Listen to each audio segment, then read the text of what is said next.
Hey, what's up everybody, Ultimate Reviews here and welcome back for another video. So I was really excited about making this one because it's pretty much the only positive thing I've actually heard about BlackBerry in a long time. Now in case you guys haven't realized, over the last few years BlackBerry sales have just decreased expeditiously.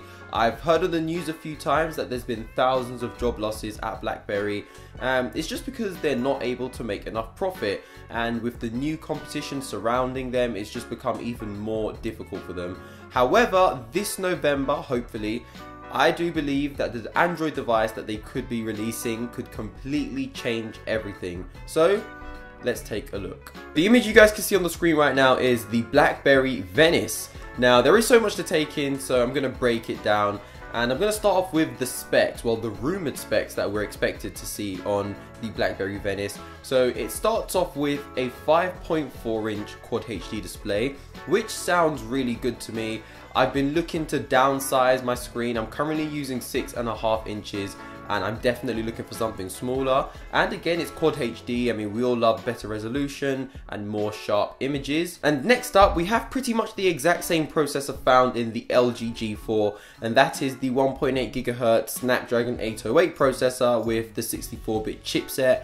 And we're also expected to find 3 gigs of RAM. So spec wise, in terms of graphics and gaming, this looks like it will be a beast. It looks like it will be able to perform right up there with the more high-end flagships.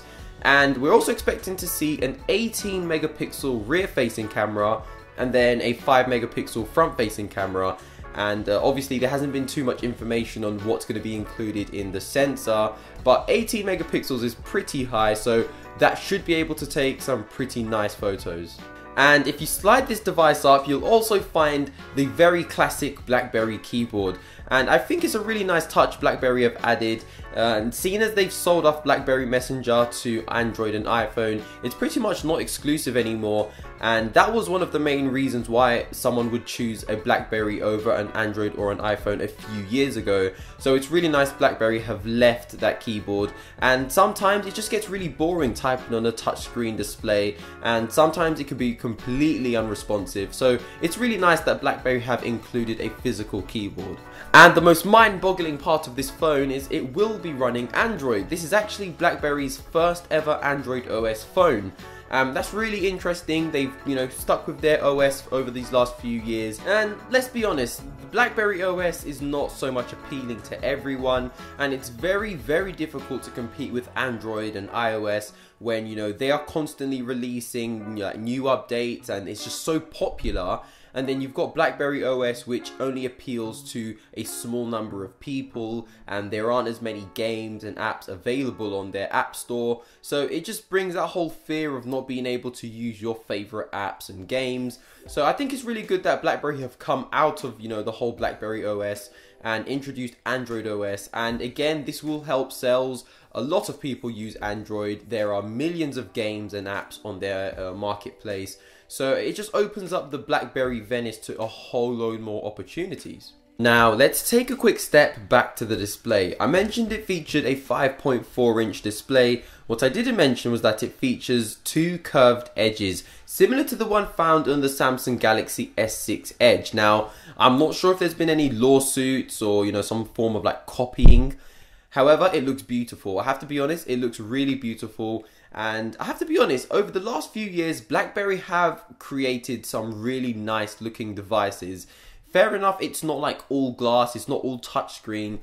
Most of their devices have had a keyboard. However, they still managed to include those beautiful curves and glass here and there. And overall, it just looks beautiful. So it would be a really nice touch if BlackBerry include those 2 curved edges on the Venice. I think that would definitely make the device look more appealing to some people. And the Galaxy S6 Edge did very good in sales. A lot of people were a bit skeptical at first with the whole Edge design. However, Samsung did pull it off, and a lot of people fell in love with that whole curved design. So it would be really interesting if BlackBerry could include it. But yeah, this has been the BlackBerry Venice. Now, we are expected to see this device in November. We're only in July. So there's definitely some time for BlackBerry to make some significant changes. And I will definitely keep you guys posted if they do. If you've enjoyed this video, make sure to thumbs up and yeah, subscribe if you'd like to be kept up to date with all of the Blackberry Venice information. And what do you think? I'd love to know what you think about the Blackberry Venice, so drop a comment down below. I will catch you guys all in the next one. Have a great day. Peace.